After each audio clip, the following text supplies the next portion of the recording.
जय हिंद साथियों। तो इस वीडियो में हम बात करेंगे मारवाड़ के राठौड़ वंश के बारे में। मारवाड़ में राठौड़ वंश का शासन रहा था। मेवाड़ के बाद में जो सबसे शक्तिशाली राजवंश रहा था तो वह है मारवाड़ का राठौड़ वंश। उत्पत्ति के संदर्भ में ये मानते हैं, कुछ इतिहासकार तो इन्हें दक्षिण भारत के राष्ट्रकूट वंश से संबंधित मानते हैं, तथा कुछ इतिहासकार इनको कन्नौज के घेड़वाल वंश से संबंधित मानते हैं। वो ये मानते हैं कि कन्नौज के जो घेड़वाल वंश का जो अंतिम शासक रहा था जयचंद घेड़वाल, तो जयचंद घेड़वाल के ही कुछ सामंत आकर के और ये राजस्थान के पाली नागौर के क्षेत्र में आ गए थे और बाद में इन्होंने यहाँ पर राठौड़ वंश की स्थापना कर दी गई थी। मारवाड़ का जो क्षेत्र है ये जनरली जोधपुर, नागौर और पाली के आसपास का जो क्षेत्र है ये मारवाड़ के नाम से जाना जाता है और यहीं पर 12वीं शताब्दी के आसपास में राठौड़ वंश की स्थापना हुई थी। कर्नल जेम्स टोड तो ये मानते हैं कि ये जो राठौड़ वंश है ये कन्नौज के घेड़वाल वंश के शासक जयचंद के उत्तराधिकारी थे और इन्होंने बाद में मारवाड़ के आसपास के क्षेत्रों में आकर के और राठौड़ वंश की स्थापना की थी। लेकिन कुछ इतिहासकार इनको राष्ट्रकूट वंश से संबंधित मानते हैं कि राष्ट्रकूट वंश जो कि दक्षिण भारत में देखने को मिला है, तो यहाँ के कुछ उत्तराधिकारी आकर के उन्होंने मारवाड़ में आकर के राठौड़ वंश की स्थापना की थी। खैर, ये कोई बात इंपॉर्टेंट नहीं है, बस ये ध्यान में रखना है कि कुछ इतिहासकार तो इनको राष्ट्रकूट वंश से संबंधित मानते हैं और कुछ इतिहासकार इनको कन्नौज के घेड़वाल वंश के वंशज मानते हैं। एक बात और इंपॉर्टेंट है कि जो मारवाड़ का क्षेत्र है जिसमें एक स्थान पड़ता है मंडोर। मंडोर में रावण का ससुराल रहा था। मंदोदरी, कुल मिलाकर ये कहते हैं कि जो मंदोदरी है उसका जो घर था, उसका जो पियर था, ये मंडोर था। तो मंडोर में कभी भी रावण का पुतला नहीं जलाते हैं, वो रावण को अपना दामाद मानते हैं। इस कारण से मंडोर में कभी भी रावण का पुतला नहीं जलाया जाता। ये छोटी सी बात आपको ध्यान में रखनी है। सबसे पहले जो इसका शासक हुआ था, संस्थापक हुआ था, वो रावसिया हुआ था। रावसिया पालीवाल ब्राह्मणों की सहायता इन्होंने की थी और ये कन्नौज से मारवाड़ आया था 1240 ईस्वी में। 1240 ईस्वी में कहां से आया था? कन्नौज से आया था और कन्नौज से पाली के जो पालीवाल ब्राह्मण है इनकी इन्होंने सहायता की थी।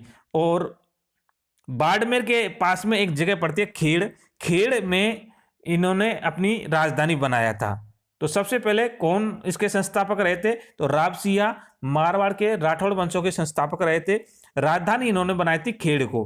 कहाँ बनाई थी? खेड़ को बनाई थी और बाद में इनकी मृत्यु हो गई थी तो पाली में ही बीटू नामक स्थान पर इसकी छतरी है। तो रावसिया की छतरी कहाँ पर है? पाली में बीटू नामक स्थान पर। ये थोड़ी सी बात जनरली इसके संस्थापक से संबंधित आपको ध्यान में रखनी है कि राजधानी को बनाया था खेड़ को, जो कि बाड़मेर में एक छोटा सा स्थान है, और छतरी का है बीटू, पाली नामक स्थान पर इसकी छतरी है। आगे चलते हैं तो अगला जो शासक हुआ था वो हुआ था दुव्वड़। दुव्वड़ के बारे में इतनी ज्यादा जानकारी नहीं मिलती है, बस इतनी सी जानकारी मिलती है कि दुव्वड़ कर्नाटक से नागणेशी माता की मूर्ति लेकर के आए थे और बाड़मेर के नागाना गांव में इन्होंने स्थापित किया था। नागणेशी माता जो कि मारवाड़ के राठौड़ों की कुल देवी है। तो ये भी थोड़ा सा एक आपको ध्यान में रखना है। ये लेकर के कौन आया था? दुव्वड़ लेके आया था। कहां से? कर्नाटक से। और कहां स्थापित की थी? नागाना गांव बाड़मेर में। इसी वंश में अगला जो इंपोर्टेंट शासक देखने को मिलता है वो है मल्लीनाथ। मल्लीनाथ का नाम काफी इंपॉर्टेंट है, काफी बार इसमें प्रश्न भी आ चुके हैं और ये एक लोक देवता भी रहे थे जिन्होंने मेवानगर को राजधानी बनाया था। राजधानी किसको बनाया था? मेवानगर को बनाया था मल्लीनाथ जी के राजधानी। इससे पहले जो राजधानी थी वो कहाँ थी? खेड़ बीकानेर में राजधानी थी, लेकिन मल्लीनाथ जी के द्वारा राजधानी चेंज कर दी गई, मेवानगर को राजधानी बना दिया गया था।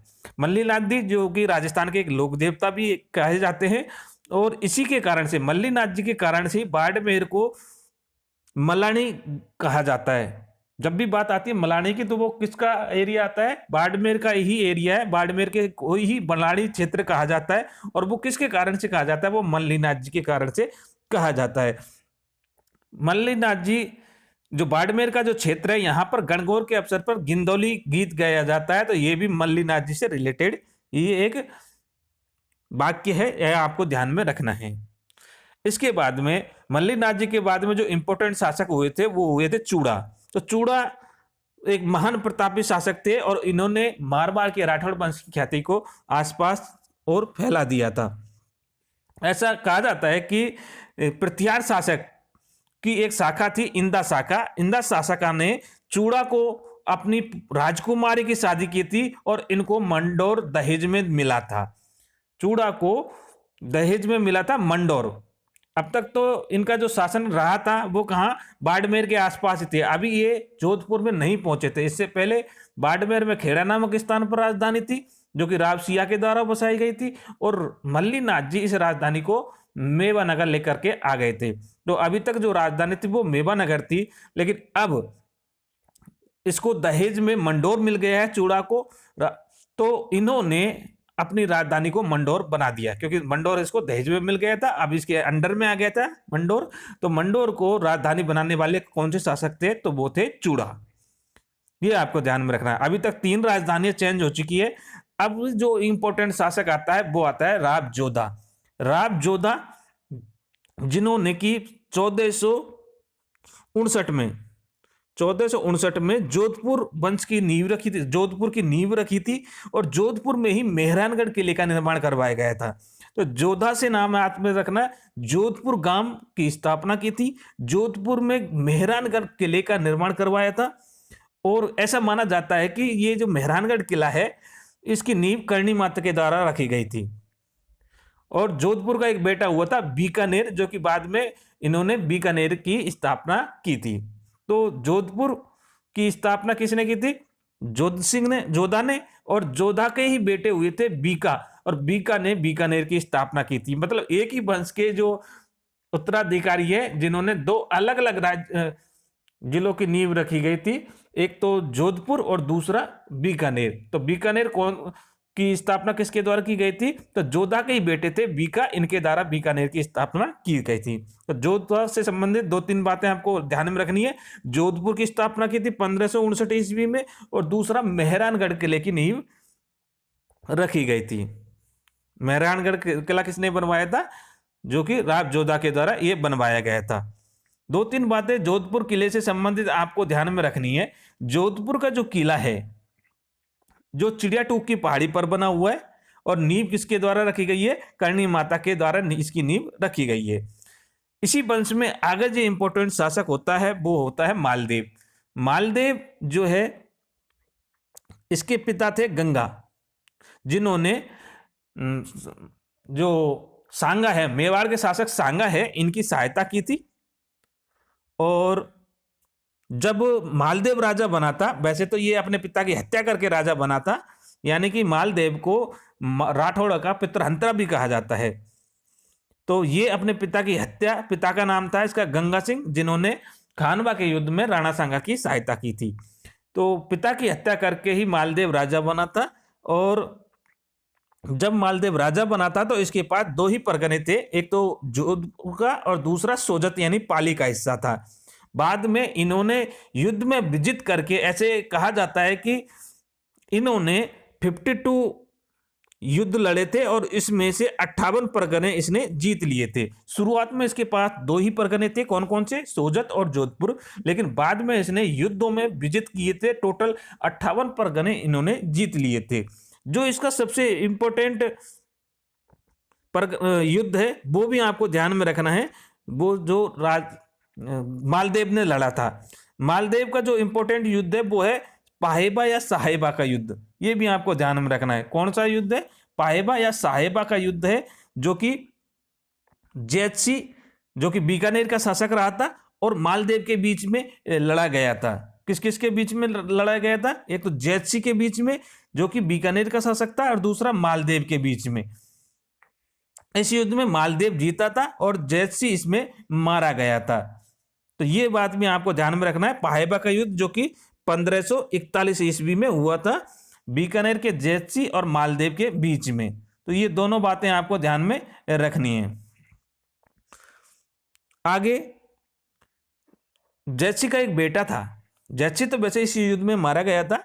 तो जैतसी का जो बेटा था उसका नाम था कल्याण सिंह। ये कल्याण सिंह बाद में यहां से भाग करके, कहीं मालदेव इसको भी न मार दे तो ये भाग करके दिल्ली के शासक शेरशाह सूरी के पास चला जाता है। दिल्ली चला गया और वहां से शेरशाह सूरी को अपने अंडर में लेकर के और वो मारवाड़ को जीतने के लिए प्लानिंग करता है, शेरशाह सूरी को अवगत कराता है। बाद में होता क्या है, मालदेव है जो बीकानेर तो विजित कर ही लिया, इसके बाद में ये मेड़ता को भी विजित कर लेता है और मेड़ता का राजा ये भी भाग करके और शेरशाह सूरी के पास चला जाता है। मेड़ता का जो शासक था ये था बीरमदेव। तो दोनों ही शासकों को ये हरा देता है, बीकानेर के शासक को भी ये हरा देता है और मेड़ता के शासकों को भी ये हरा देता है, दोनों शासकों को। और दोनों भाग करके कहां चले जाते हैं, दिल्ली के शासक शेरशाह सूरी के पास में चले जाते हैं। इसके बाद में होता क्या है, शेरशाह सूरी और हुमायूं दिल्ली में ही आपस में उस समय युद्ध चल रहा था। उस समय होता क्या है कि मुगल शासक हुमायूं था और हुमायूं और शेरशाह के बीच में युद्ध होता है और उस युद्ध में हुमायूं हार जाता है और हुमायूं भाग करके राजस्थान की ओर आता है। तो जब हुमायूं राजस्थान की ओर आता है तो ये सहायता के लिए पहले मालदेव के पास अपने दूत भेजता है, 3 दूत ये भेजता है। उनके नाम आपको जनरली ध्यान में रखने, एक अलका खां, मीर समंद और रायमल सोनी। इन तीनों दूतों को ये एक एक करके भेजता है सहायता के लिए। लेकिन मालदेव को ये पता था कि यदि इसने हुमायूं की सहायता की तो शेरशाह सूरी इसको छोड़ेगा नहीं, तो उन्होंने इतना ज्यादा इसका सपोर्ट नहीं किया था, क्योंकि उसको पता था यदि वो इसको सपोर्ट करेगा तो दिल्ली शेरशाह सूरी और इनके बीच में संबंध खराब हो सकते थे। लेकिन इसके बाद में क्योंकि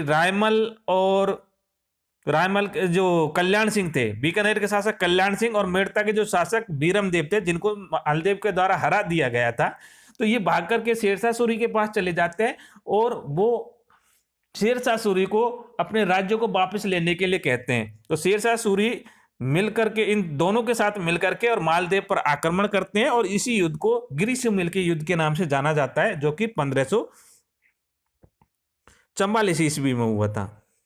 तो ये भी आपको ध्यान में रखना, गिरिशूमेल का युद्ध ये कब हुआ था, 1540 ईस्वी में हुआ था। ठीक है, किस किस के बीच में हुआ था, एक तो मालदेव और दूसरा शेरशाह सूरी। इसी युद्ध को जैतारण के युद्ध के नाम से भी कहा जाता है। जैतारण का युद्ध जो कि पाली में पड़ता है, ये युद्ध कहां हुआ था, जैतारण में हुआ था, पाली में। इसी के कारण से इसको जैतारण का युद्ध भी कहा जाता है। तो ये इंपॉर्टेंट बातें थी जो आपको जनरली ध्यान में रखनी है। इसमें मालदेव के 2 सेना नायक थे, जैतार कूपा, ये भी आपको ध्यान में रखना है। ऐसा कहा जाता है कि शेरशाह सूरी ने ये युद्ध धोखेबाजी से जीता था, क्योंकि वो जानता था कि मालदेव को हराना असंभव काम है। तो उन्होंने क्या किया था, इसके जो 2 विश्वास पात्र सेना नायक थे, जैतार कूपा, इसको और मालदेव के खिलाफ इन्होंने अविश्वास इसके अंदर डाल दिया था और जिसके अंतर्गत मालदेव को विश्वास, अपने सेनापतियों से विश्वास उठ गया था। ऐसा कहते हैं कि इन्होंने इसके खेमे के बारे में कोई जाली पत्र डलवा दिए थे। इसके कारण से जब मालदेव को यह लगा कि अपने सेनापति ही इनसे मिल चुके हैं तो क्यों ना इस युद्ध करने से कोई फायदा नहीं है, तो मालदेव युद्ध छोड़ के चला जाता है। लेकिन ये बात जब तक जैतार कूपा को पता चलती है तो वो पीछे नहीं हटते हैं, बड़ी मुश्किल से शेरशाह सूरी के खिलाफ लड़ते हैं, लेकिन अंत में ये मारे जाते हैं। इससे संबंध में एक बात और देखने को मिलती है कि शेरशाह सूरी कहता है, क्योंकि बड़ी बहादुरी से जैतार कूपा लड़े थे, बड़ी मुश्किल से इन्होंने इस युद्ध को विजित किया था। तो इसके बाद शेरशाह सूरी कहता है कि मैं एक मुट्ठी भर बाजरे के लिए हिंदुस्तान की बादशाह खो देता, ऐसा इसके द्वारा कहा गया था। हालांकि इस समय यदि मालदेव इनके साथ में होता तो अवश्य ये युद्ध विजित हो जाता, लेकिन अविश्वास के कारण से मालदेव इस युद्ध को छोड़ करके चला गया था और जैतार कूपा के द्वारा बड़ी बहादुरी से इस युद्ध को लड़ा गया था। लेकिन आखिर सेनापति कब तक इस युद्ध को लड़ेंगे, अंत में ये हार जाते हैं, मारे जाते हैं और बड़ी मुश्किल से यानी षड्यंत्र के द्वारा ही एक शेरशाह सूरी इस युद्ध को विजित कर पाता है। तो ये थी जनरली मालदेव और शेरशाह सूरी के बाद में बीच की जो बातें थी। गिरी सुमेल का युद्ध आपको ध्यान में रखना है, जनरली 1544 ईस्वी में ये युद्ध हुआ था। बाद में मालदेव जहां से चल करके युद्ध से भाग करके और सिवाना आ गया था, बाड़मेर। और सिवाना को ही अपन राठौड़ों की शरणा स्थली कहते हैं कि जब भी कोई भी राठौड़ किसी युद्ध में हारता है तो वो भाग करके सिवाना के दुर्ग में आ जाता है, सिवाना में आ जाता है। इसी कारण से राठौड़ों की शरण स्थली कहा जाता है सिवाना को।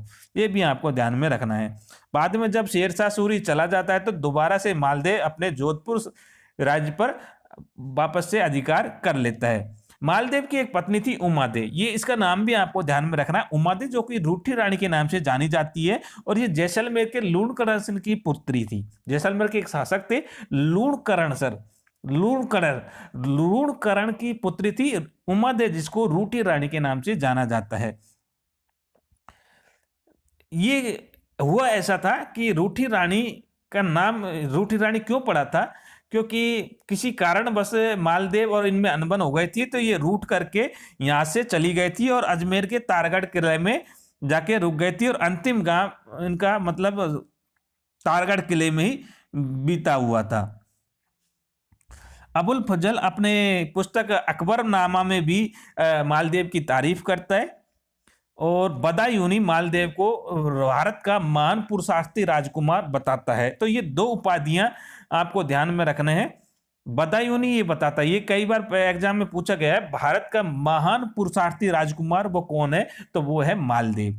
मालदेव के बारे में बताया गया है। मालदेव की दो उपाधियां हैं, एक तो हसमत वाला राजा, ये एग्जाम में काफी बार पूछा जा चुका है। हसमत वाला राजा, हसमत वाला राजा किसको कहा गया है, मालदेव को कहा गया है। और दूसरा हिंदू बादशाह, ये दो उपाधियां मालदेव की देखने को मिलती हैं।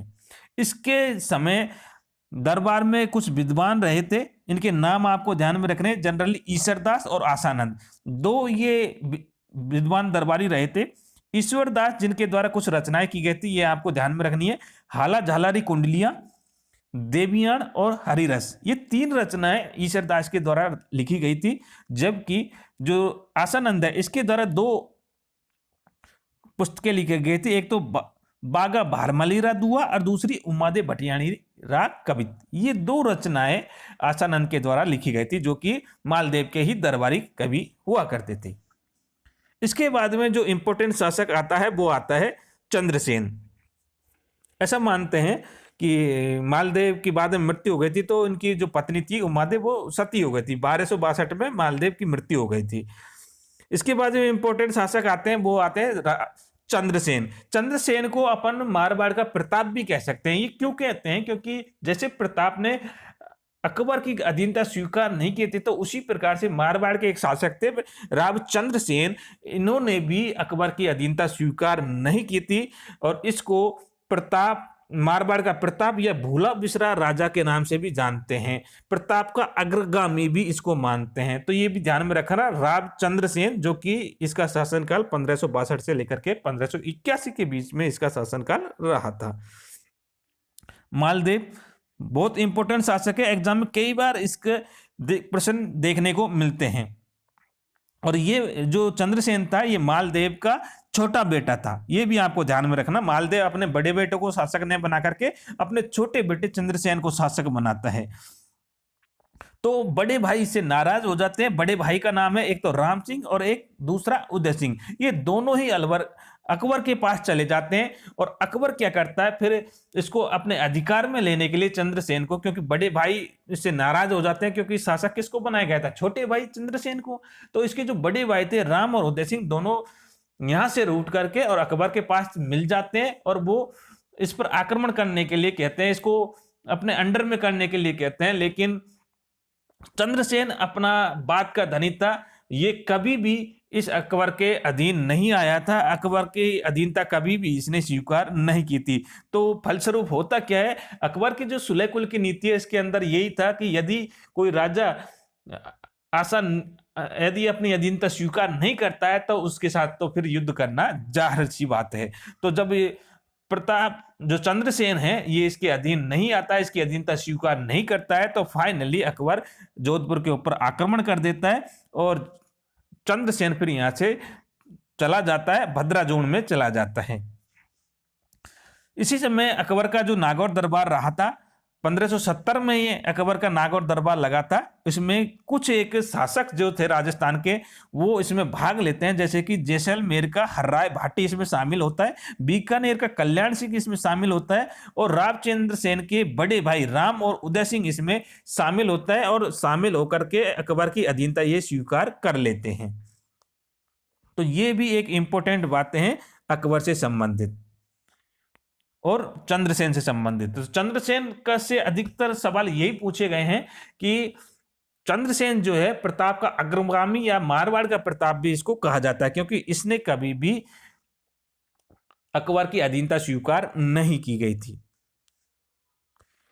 3 उपाधियां इसकी ध्यान में रखनी है, एक तो मारवाड़ का प्रताप, प्रताप का अग्रगामी, और दूसरा मारवाड़ का भूला बिसरा राजा। ये बातें आपको ध्यान में रखनी है। इसके बाद में अगला जो शासक बनता है, अच्छा थोड़ी सी बात और आपको ये ध्यान में रखनी है चंद्रसेन की बात है कि चंद्रसेन जब अकबर ने नागौर दरबार लगाया था तो चंद्रसेन भी अकबर के दरबार में गया था, लेकिन इससे पहले उसके जो बड़े भाई है राम और उदय सिंह वहां पर देखता है और वहां से ये वापस आ जाता है, अपना अपमान ये मानता है और वापस वहां से अकबर के दरबार में से वापस आ जाता है। और इसके बाद ही अकबर को क्रोध आता है और क्रोध में आकर के वो जोधपुर पर आक्रमण कर देता है, क्योंकि उसने अकबर की अधीनता स्वीकार नहीं की थी चंद्रसेन के द्वारा, तो वो उस पर आक्रमण कर देता है। यहां से जाकर के और वो जो चंद्रसेन है भद्राजून चला जाता है और बाद में अकबर भद्राजून पर भी आक्रमण कर देता है। तो बाद में चंद्रसेन भद्राजून से सिवाना बाड़मेर आ जाता है। तो एक बात मैंने और बताई थी कि जब भी मारवाड़ के शासकों पर कोई विपत्ति आती है तो ये भाग करके सिवाना के अंदर चले जाते हैं। तो सिवाना को राठौड़ों को मारवाड़ के राठौड़ों की शरण स्थली भी कहा गया। तो लास्ट में कहां चला जाता है, सिवाना बाड़मेर में चला जाता है। इसके बाद में ये यहां से पाली सोजत पाली चला जाता है और इसके बाद से बताते हैं कि पाली में ही सारण की पहाड़ियों में इनकी मृत्यु हो गई थी।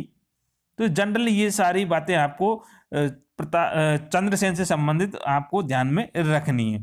ऐसा मानते हैं कि जब महाराणा प्रताप का राज तिलक हो रहा था तो उस समय चंद्रसेन भी वहां उपस्थित था और उन्हीं से इन्होंने प्रेरणा ली थी कि कभी भी मुगलों की अधीनता स्वीकार नहीं किए, यानी कि ये अपने आदर्श जो मानते हैं, ये महाराणा प्रताप को अपना आदर्श मानते हैं।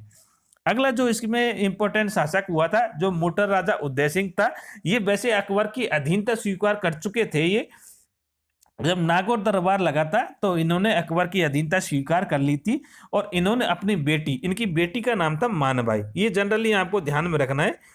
मानबाई किसकी बेटी थी, तो मोटर राजा उदय सिंह की बेटी थी मानबाई। और इन्होंने अपनी बेटी की शादी अकबर के बेटे जहांगीर के साथ कर दी थी और बाद में इसी मानबाई का जो नाम है ये जोधाबाई के नाम से विख्यात हुआ था। जनरली अपनी जो जोधाबाई देखते हैं वो जोधाबाई मोटर राजा उदय सिंह की ही पुत्री थी। इसको जगत गोसाई के नाम से भी जानते हैं और इसी मानबाई से ही या जोधाबाई से ही शाहजहां पुत्र हुआ था, जिसका नाम खुर्रम था।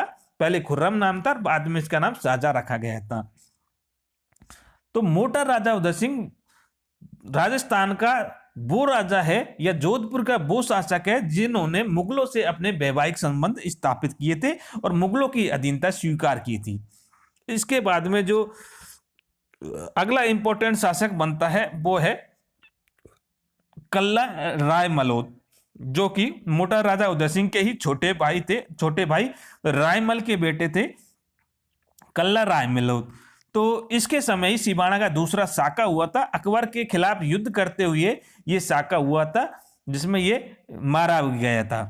कल्ला राय मलोद इसने अपनी मृत्यु से पहले ही पृथ्वीराज राठौड़ जो कि बीकानेर के शासक थे इसके साथ अपने मरसिये लिखवा लिए थे। यानी कि मरसी वो होता है जो कि मरने के बाद लिखाते हैं, लेकिन इन्होंने अपने जीवित रहते ही मरसिये लिखा लिए थे, पृथ्वीराज राठौड़ से लिखाए थे।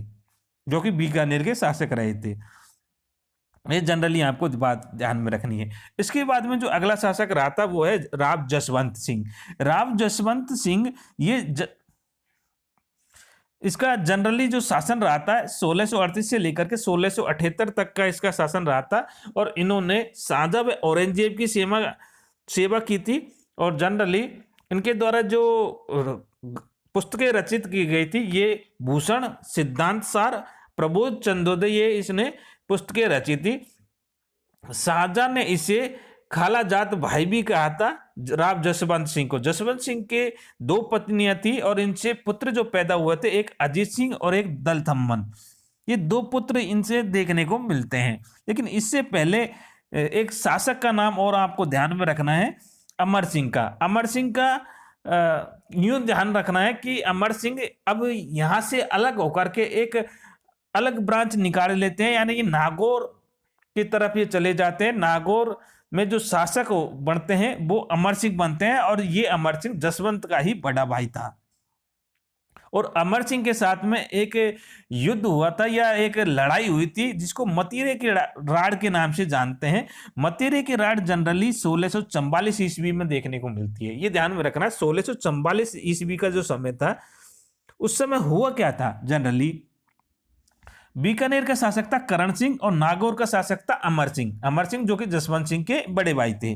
जनरली हुआ क्या था, एक मतीरे की बेल के ऊपर ये लड़ाई हुई थी, इसके कारण से इसको मतीरे की राड़ भी कहा जाता है। होता क्या है कि जनरल थोड़ी सी बात अमर सिंह से रिलेटेड आपको ध्यान में रखने की। अमर सिंह जो है शाहजहां के दरबार में उसके सेनापति थे मीर बख्श सलाबत खां, इसकी हत्या कर देता है। अमर सिंह क्या करता है, शाहजहां के दरबार में उसके सेनापति सलाबत खां इसकी हत्या कर देता है। यानी कि एक तरह से वीरता का परिचय अमर सिंह के द्वारा दिया गया था। अमर सिंह को कटार का धनी भी कहा जाता है, और अमर सिंह की छतरी नागौर में ही बनी है। 16 खंभों की ये छतरी है। जनरली अमर सिंह की छतरी कितने खंभों की है, 16 खंभों की छतरी है। और कहां पर बनी हुई है, नागौर में ये बनी हुई है। राजस्थान में रम्मत और ख्याल ये जो किए जाते हैं ना, ये लोक नाट्य हैं, ये अमर सिंह की याद में ही किए जाते हैं। जब मुगलों में उत्तराधिकारी युद्ध हुआ था तो जसवंत सिंह ने दारा का साथ दिया था, और जसवंत सिंह को शाहजहां ने एक उपाधि दी थी, महाराजा की उपाधि। तो ये भी आपको ध्यान में रखना है। जब धर्मत का युद्ध हुआ था, धर्मत का युद्ध जनरली दारा और औरंगजेब की युद्ध हुआ था, और जिसमें दारा का जो सेनापति था वो जसवंत सिंह ही था। दारा किसकी तरफ से युद्ध लड़ा था, सॉरी जसवंत सिंह किसकी तरफ से युद्ध लड़ा था, तो दारा की ओर से युद्ध लड़ा था।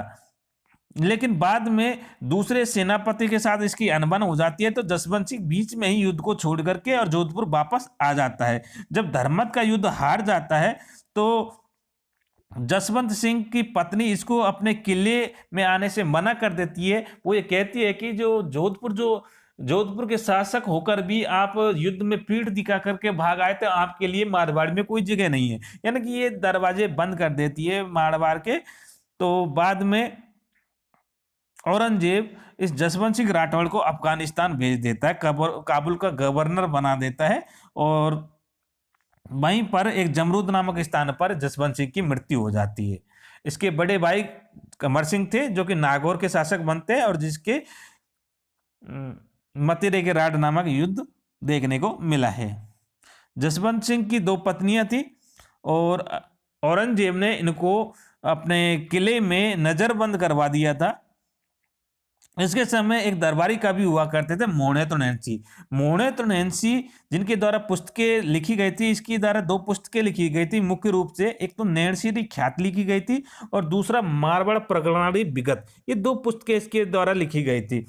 दोनों में क्या क्या वर्णन किया गया है ये भी आपको ध्यान में रखना है। नैणसी ख्यात के अंतर्गत तो जोधपुर के राजाओं की वंशावली देखने को मिली है, और पहली बार इन्होंने इतिहास का क्रमबद्ध लेखन इसके अंतर्गत किया हुआ है।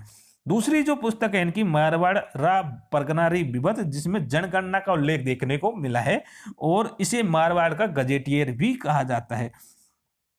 मुंशी देवी प्रसाद ने मूण नैणसी को राजपूताने का अबुल फजल भी कहा गया है। तो ये तो जनरली मूण नैणसी के संबंधित बात थी, जो कि जसवंत सिंह के ही एक दरबारी कवि थे।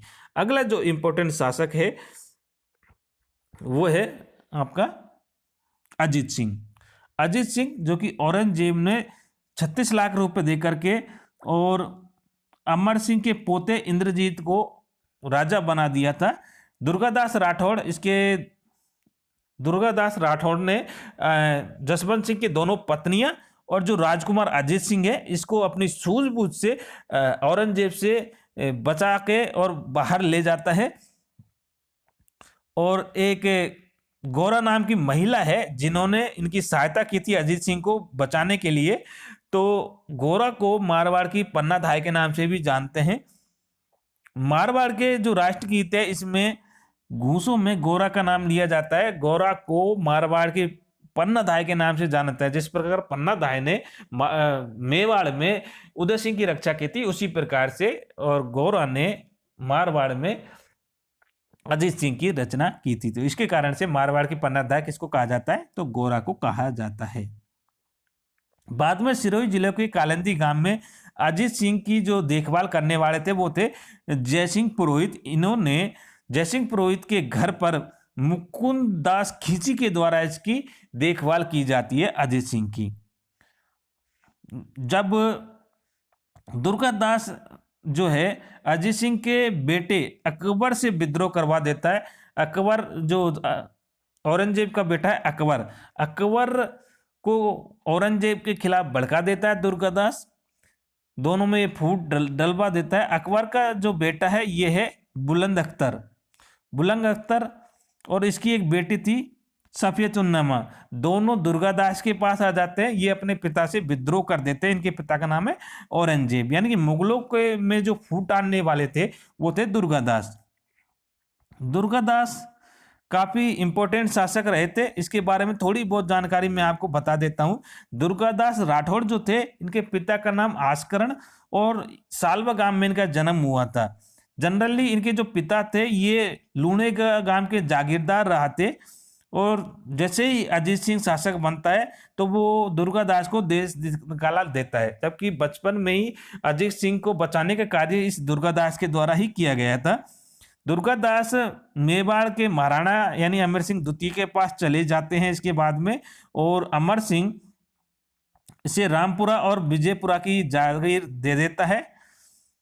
और बाद में दुर्गादास यहाँ से फिर उज्जैन चले जाता है। उज्जैन में क्षिप्रा नदी के किनारे दुर्गादास की छतरी बनी हुई है, वहां पर इसकी मृत्यु हो जाती है। जनरली दुर्गादास की उपाधियों के नाम आपको ध्यान में रखना है। एक तो मारवाड़ का अणबिंदिया मोती और दूसरा राजपूत रानी का गेरीबाल्डी, ये दोनों ही उपनाम दुर्गादास के हैं।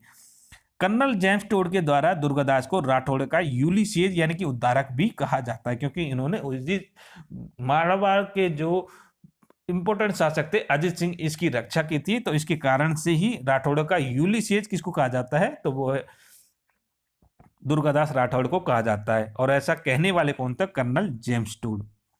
तो ये तो थोड़ी सी बात थी जो कि दुर्गादास राठौड़ से संबंधित जानकारी देखने को मिलती है। तो अभी हम बात कर रहे थे अजीत सिंह के बारे में। अजीत सिंह जो इसको जब शासक बनता है तो दुर्गादास राठौड़ को बाहर निकाल देता है, देश निकाला दे देता है। अजीत सिंह मुगल बादशाह फारूक सियर थे, इसके साथ अपनी बेटी इंद्र कंवर का विवाह करता है। यानी कि ये अंतिम राजपूत था जिसने मुगल बादशाह से अपनी शादी की थी। इससे पहले काफी शासक हुए थे जिन्होंने मुगल शासकों के साथ में अपने वैवाहिक संबंध स्थापित किए थे, जैसे कि बीकानेर का कल्याण सिंह हुआ था, जोधपुर का हर्राय भाटी हो गया, अपना इधर मारवाड़ में भी हो गया था उदय सिंह।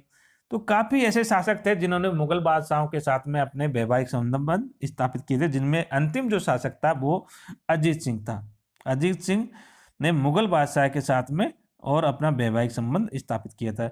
अजीत सिंह के बेटे थे भगत सिंह, इन्होंने अजीत सिंह की हत्या की थी।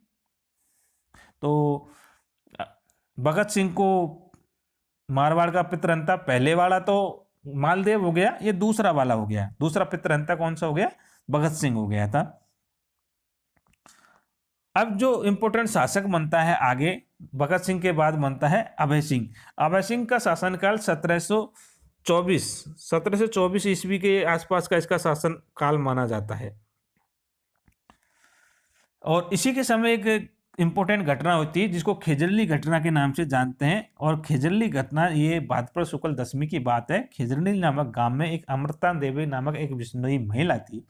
ये इनके पति का नाम था रामोजी और अपने 3 बेटियों के साथ पेड़ों की रक्षा करते हुए मारी गई थी। एक्चुअली में वो क्या था कि महल बनवाने के लिए अभय सिंह के द्वारा खेजरली कुछ लकड़ियों की आवश्यकता पड़ी थी। तो इन्होंने अपने सैनिकों को आदेश दिया कि आप जाइए और पेड़ों को काट करके लेके आइए, लकड़ियों की हमें आवश्यकता है। तो जब ये पेड़ काटने गए थे तो वहां पर एक महिला थी, उस महिला का नाम था अमृता देवी।